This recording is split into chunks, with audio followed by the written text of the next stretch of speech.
after last season, is there an added sense of excitement around here?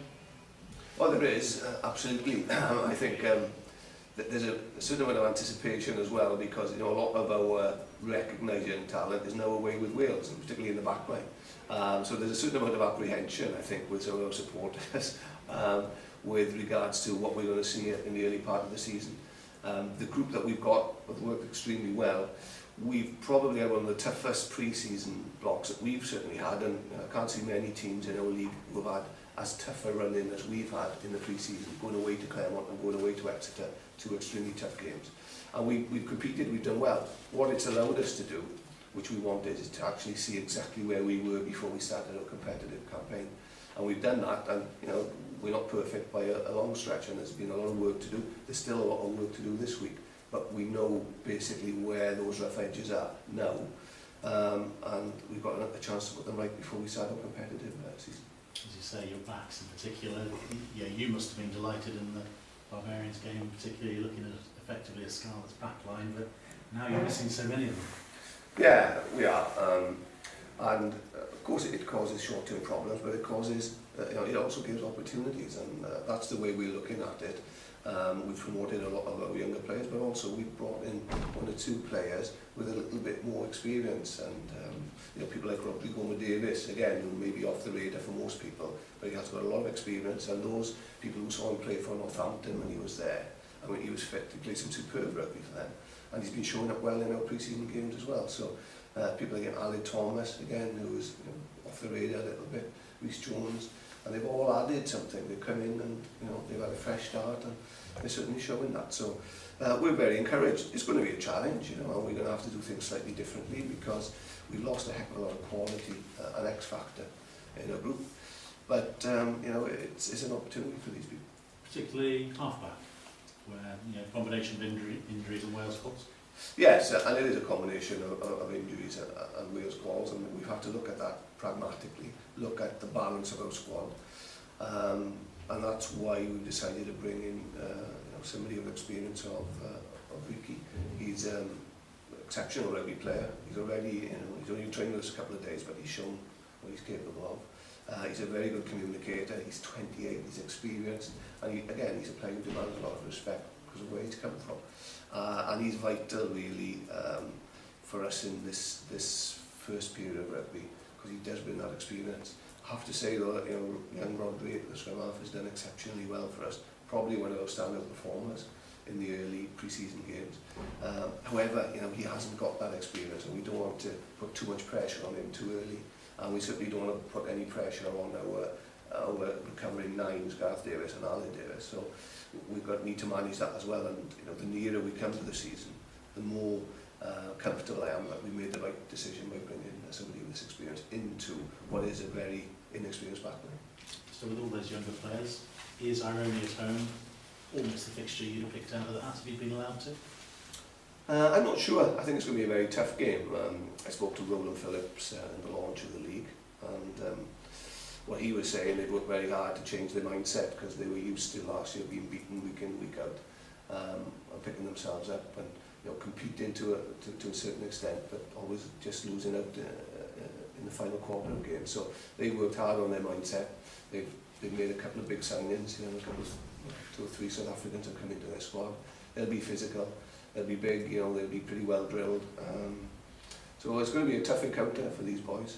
It really is, and we're going to have to be right on top of our game. But that's why our pre-season has been so important to us, in playing the quality of teams like Claremont and Exeter. It's told us exactly where we are and what we have to do to beat teams like Eroni, who will be very physical. Anything other than a fairly comfortable home win, though, would be treated as a bit concerning, wouldn't it? Well, we're obviously going to target it as a home win, there's no doubt about that.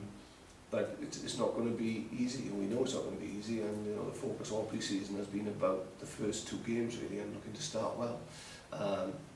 Can't always predict how we want things to go, but we've worked hard. I'm comfortable that we've covered as much ground as we could possibly do.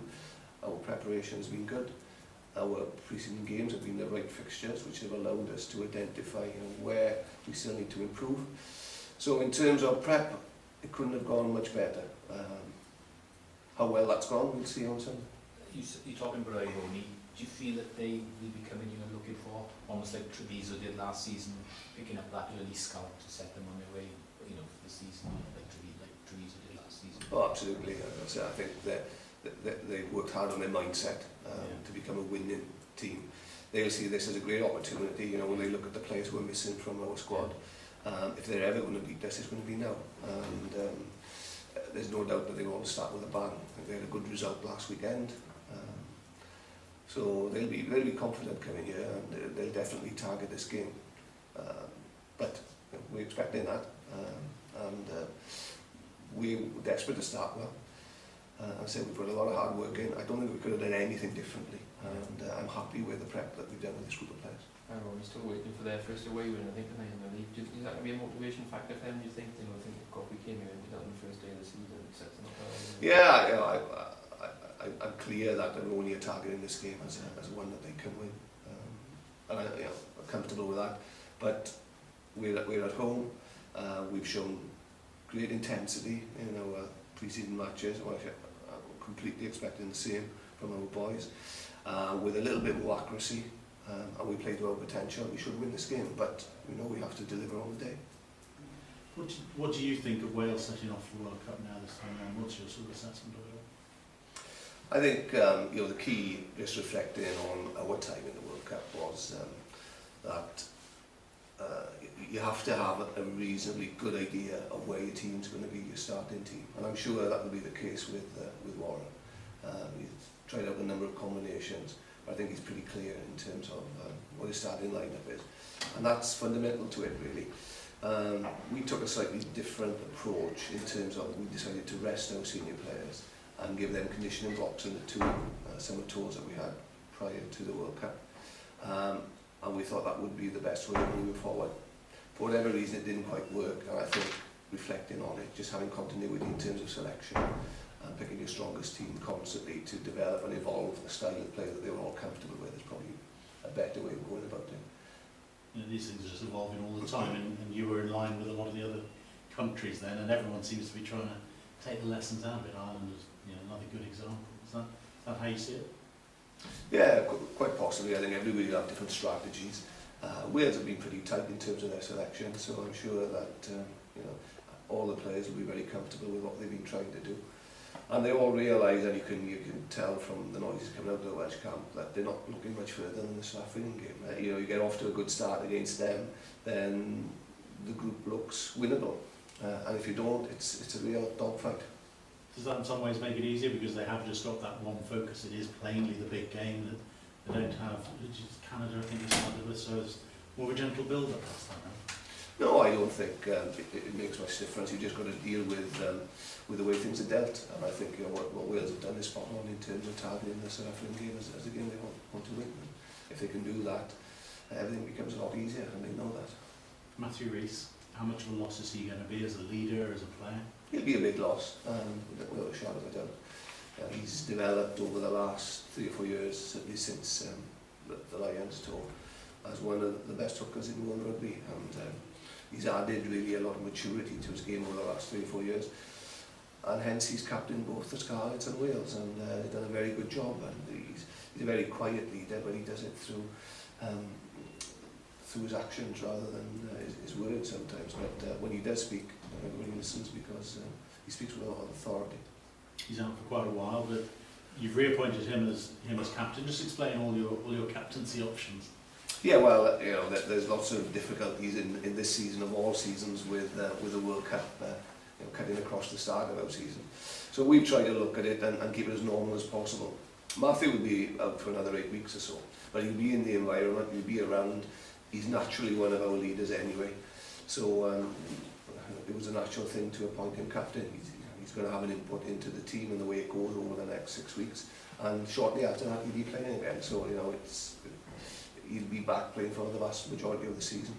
Gareth Moore is somebody really that we've been very impressed with since coming here. He's evolved and developed very quickly, both as a player and as a person, and he's got a huge contribution to make off the field.